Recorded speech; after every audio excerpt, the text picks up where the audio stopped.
Tell me, Mr. Anderson, what good is a phone call if you're unable to speak?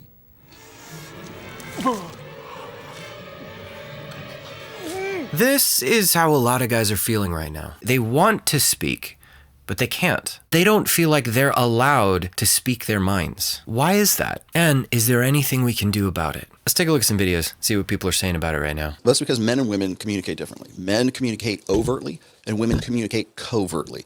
Women have a greater capacity for understanding like communication. So for women, it's the feeling that they get from the conversation. So if she wants to get with her best girlfriend, say, oh, let's go down to Starbucks and catch up about like, that's an event because it's pleasurable for women to actually have that conversation because women focus on the context of the conversation. How did that conversation make her feel? Okay, so really quick, he actually skips over something that's kind of important here. He mentions that for women, there's sort of an enjoyment incentive to talking. For guys, there isn't, not as much. For us, communicating is utility, and he goes on to illustrate that a bit more, but it's not something that we just want to do because we enjoy it. Uh-oh. What? People. In fact, if anything, there's an energy cost to having a conversation and talking. And we might actually even get annoyed if we're having to spend energy on a conversation that we don't see any purpose to. Which does explain why men aren't motivated to talk as often, but it doesn't explain why men don't talk even when they want to. To understand that, we gotta go a bit deeper. Let's go back to what he's saying. Because women focus on the context of the conversation. How did that conversation make her feel? Men, when we're talking, we're transferring information. Where's the woolly mammoth? We need spears, we need spears. Okay, how are we gonna kill it? How are we gonna run down the caribou? So it's a process, and men tend to be overt in their communications, meaning we mean what we say and we say what we mean. It's all based on information rather than feelings. And it's also based on the content of the conversation rather than the context. So the content is, what's the information that you're giving me? What problems are we going to solve as a result of this conversation? So basically, women tend to focus on the context, right? The way that they feel about the stuff that they're talking about, whereas men focus on the content of it. And this works out pretty rough if you're in a conflict or you're trying to solve a problem. Because in conflict and disagreement, men have been told their whole lives that they need to adapt to fit the woman and force themselves to view the emotions and the context as the most important thing in the conversation. You always try to fix things when what I really need is for you to just listen. No, see, I don't think that is what you need. I think what you need is to get the nail See, you're out. not even listening now. Okay, fine. I will listen. Fine. You rarely hear anyone say that women should try to adapt themselves to the way men see things and try to view the content as the most important thing. Why is that? I'm suspicious, yeah I am. Men are essentially being asked to jettison the content of the conversation in favor of just dealing with the feelings and the context around the conversation. The thing the guy wants addressed doesn't get addressed. The problem that he's trying to solve doesn't get solved. And he feels like that conversation wasn't useful. There was no utility to it. It's just an energy cost with no benefit to it that he can perceive. So yeah, men aren't really going to speak up very much in that kind of environment. Let's keep going. Why does it feel like guys just don't open up or talk about their lives like girls do? One, because everything he says can and will be used against him. Now you might be thinking, if he doesn't say anything bad, he doesn't have anything to worry about. In a world where men still don't understand how you look better without makeup isn't a compliment, it doesn't work like that. Yeah. So human beings are very simple. We generally only do what we're incentivized to do. And men rarely get a positive reward for communicating. He can step in crap without having any clue that he did, and he will be punished mercilessly for it. And that just reinforces their silence. She says another thing that's really interesting here. Let's keep going. But the big one, and the reason that women are so confused because we can't relate to it because we haven't really experienced it, is that men are raised to believe they are burdens, and their main goal as men is to lessen that burden on society. This is huge. We don't want to be a problem for other people. We want to take problems off of other people and solve problems. And now she says that this is because of societal conditioning. That's not quite right. Men do this because men want to be useful. That's just woven into our DNA. We want to have purpose and meaning to our lives. And without that, our lives just feel empty. If we're placing a burden on someone else's shoulders, then that's taking away from purpose. One of the things, though, that we do need to relearn as men is that talking to people isn't always the burden that we feel like it is. Other people do want to help you. Because Jesus is right. It is more blessed to give than to receive. And a lot of people know that. They feel that. And so they actually enjoy helping other people. When we cut ourselves off from that, we're actually cutting other people off from an opportunity to bless us and be blessed themselves in the process. That is the conditioning that men need to unlearn if they want to actually connect with people and experience the benefits that come from that. Okay. Let's keep moving. The main reason is because boys are not heard. In the classroom, they told to shut up or they sent to the principal's office. And in the home, you told what to do. You say something, you got a question, you got an explanation, you get popped in your mouth or you get grounded. Girls get to say something. They get to express themselves. They get to ask questions. They get to expound more in class. A boy who is not encouraged to express himself or allowed to express himself becomes a man who doesn't express himself or who over-expresses himself, meaning he expresses himself in the wrong way. We see this all over the place. Boys get punished for speaking up. Girls don't. They're encouraged to be strong and empowered and express themselves. Boys are told that they're just not allowed to. And those boys become men who just don't communicate. Or, as he points out, they express themselves in unhealthy ways. And this could be happening for a few reasons. It could just be part of the popular narrative out there that men had their time on top of the world and now it's just the girls' turn to speak. But it could just be that in the places where young boys spend their time, like school and church and in the home, women are the ones supervising and teaching them most of the time. And women don't tend to like the directness or aggressiveness that boys communicate with. And so the girls will end up with more freedom to speak, while the rougher nature of the way the boys communicate is seen as a problem that needs to be trained out of them. So they get shut down and punished more often. And yeah, that will permanently silence them. Because without healthy male leadership around to balance things out, the message the boys hear isn't that they just need to have that aggressiveness honed and sharpened with discipline and restraint. They get the message that it's just wrong for them to be boys at all. So they hide themselves for as long as they can stand it. Let's keep going. I'm an exception to the rule, but it's because my father allowed me to express myself. So in understanding this, if you marry to a man or you got a boyfriend, you now have to create the space that was never existed. So if you find yourself asking him a question and he answered the question, but then you just debate him instead of hearing him, seeking to understand, then be understood, you keep going back and forth, back and forth, back and forth until you get the last word or until you win, then you're reinforcing what he already believes, that his voice does not matter, that his voice doesn't count. And that's why he was shut down. Okay, this is critical. We need to create spaces where men can be heard. Unfortunately, that's just not a very common place. Most women don't really seem to have much interest in understanding men. And unfortunately, that's not even really a space that the church occupies right now. Now I shall talk, and you shall listen. If we want to connect with men again, because they're flooding out the doors, allowing them to have a space that's unique, where men can actually express themselves, be heard, be known, and be understood, and have their words matter, I think that would be a lot more inviting and enticing than just a place where you sit and you hear people talk at you for a little bit. Now, the problem for the guys who are watching who are like, yes, I want that. You're out of control of that, right? You can't make people give you that space. So what can you do? Well, the first thing you could do is just become the person who creates those spaces, whether it's in a small group at your church or planning your own church, or just when you're hanging out playing video games. Turn those into spaces where the stuff guys say matters. And the second thing you could do, if you're in a relationship with somebody, or you're trying to be in a relationship, is you can express this idea. Hey, I'm not being heard right now. I would like to express some things, but there's no space for me in this conversation to be understood. It appears there's no desire on your part for you to understand me and learn and listen to what I'm saying. And if they respond well to that, then you know you've got a good one.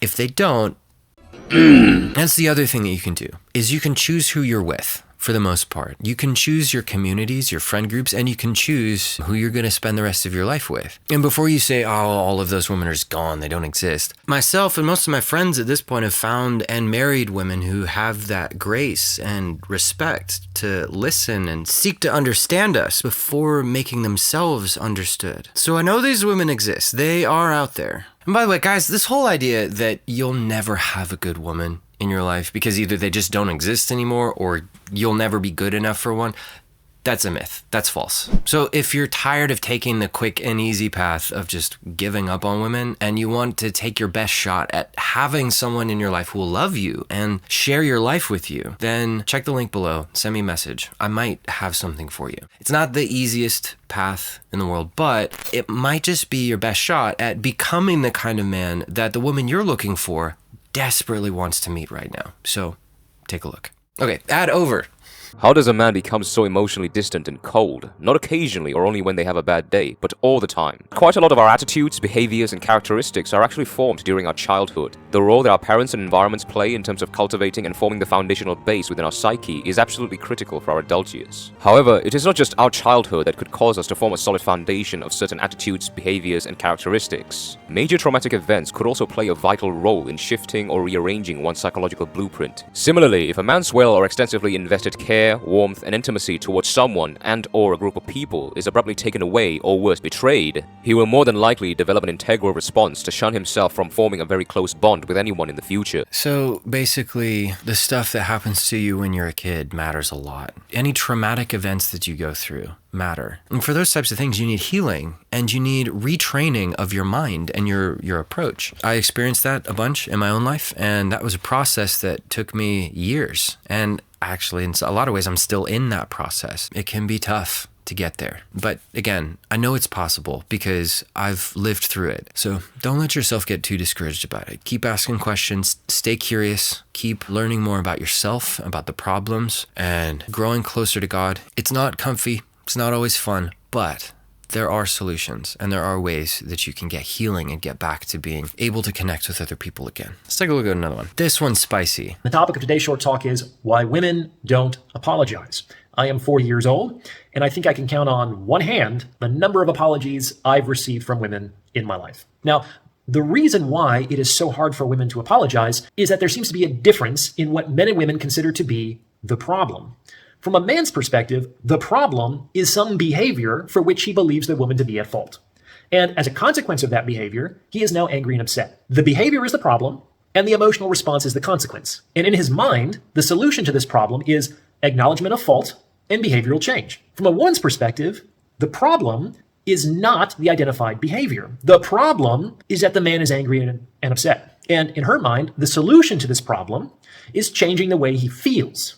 If she can succeed in modifying the man's emotional response, then on some level, that would solve the problem. Rather than apologies and accountability, you typically see a number of emotional coping strategies, like trying to cheer you up, or making your favorite meal, or sending you a funny meme, simply allowing enough time to pass for everything to blow over. All of these are strategies to reduce the man's felt experience of anger or upset. Yeah, and this goes back to the very first video that we were looking at. Again, women view the context as the main thing. So when a man has a problem, he wants to talk about the content, what actually happened. For her, the content is, in some ways, it's almost like it's invisible. She can't see the action that she did. That's not a part of her perception of what's going on. So all she sees is his emotional response. So from her perspective, that's the first thing that happened. He's the one instigating. So she doesn't want to apologize. This is really tough for men to handle. She's not going to see it, and he knows that, and so why bother trying to talk it out? Because again, there's no utility in it. Men end up feeling like their mouth is just taped over and they just can't say anything because most women have more leverage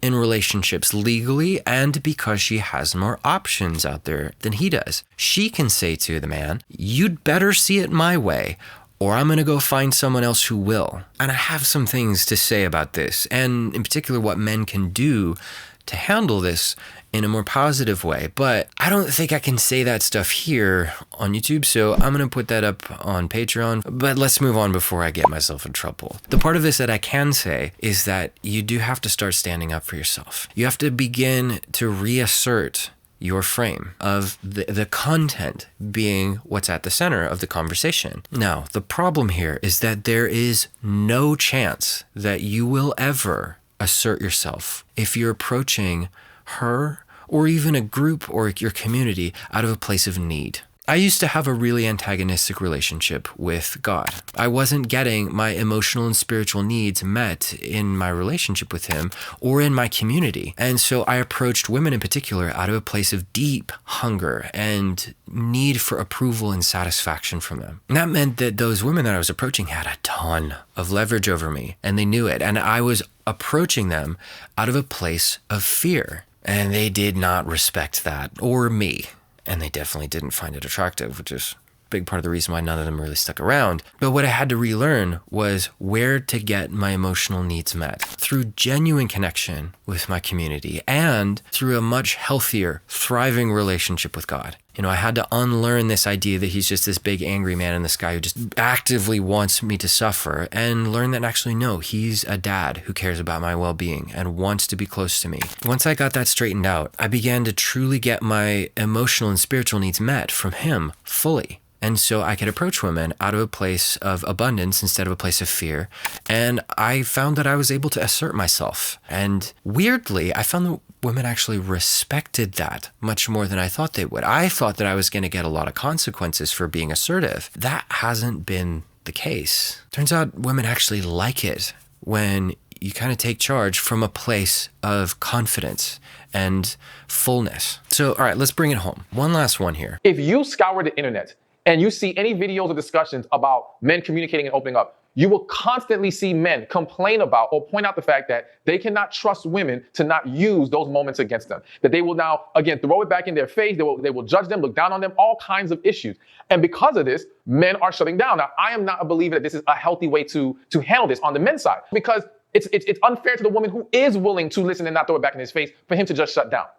Regardless of that, the fact remains that many men hold back for this reason. Yeah, so there's some consistent themes here. Now, let's take a second, make a slight detour, and look at why it is that women focus on the context instead of the content, because this might help us understand what's going on a bit better. Let's think about this. Men mostly want two things. They want purpose and they want peace. Right? They want their life to mean something, and they want to be at peace with the people around them and their surroundings. It appears that women do not. She wants to feel things. She needs that emotional roller coaster that you hate so much, because without it, she's bored to tears. In the same way that without purpose and meaning, you feel empty as a man, without emotions happening, she feels empty. Even if they're bad emotions, she still needs to feel something. So you might see a woman create drama or problems out of something that doesn't seem to matter, just so she can feel something. Now, for the ladies who are left watching, if there are any, it's okay to want emotions and to feel what you feel. What's not okay is when you weaponize your feelings to make the man submit to you. That will silence him more than anything else, right? And that's not respect. Now, for the guys, if she's trying to make you submit, you do have some options. You can try to point this whole concept out and try to insist that she's in the wrong for it and convince her that she needs to repent of it. But unless you have a really good woman who's adores you and has an incredible amount of patience and grace, that's probably not going to go very well for you. The best thing that most men can do in this situation is confidently, calmly, and lovingly stand your ground. Be stronger than the storms that she brings to you. Right? Basically, you say, hey, I'm going to engage with you and talk to you, but I'm not going to enter your frame of thinking about this thing. Bring on the chaos. I'm not giving in. I'm not going to move. So those are my ideas. What are your guys' ideas? Type them down in the comments. Let me know if there's any ideas you have about how to solve some of these problems in a positive way. That's all I got this time. Stay weird. Peace.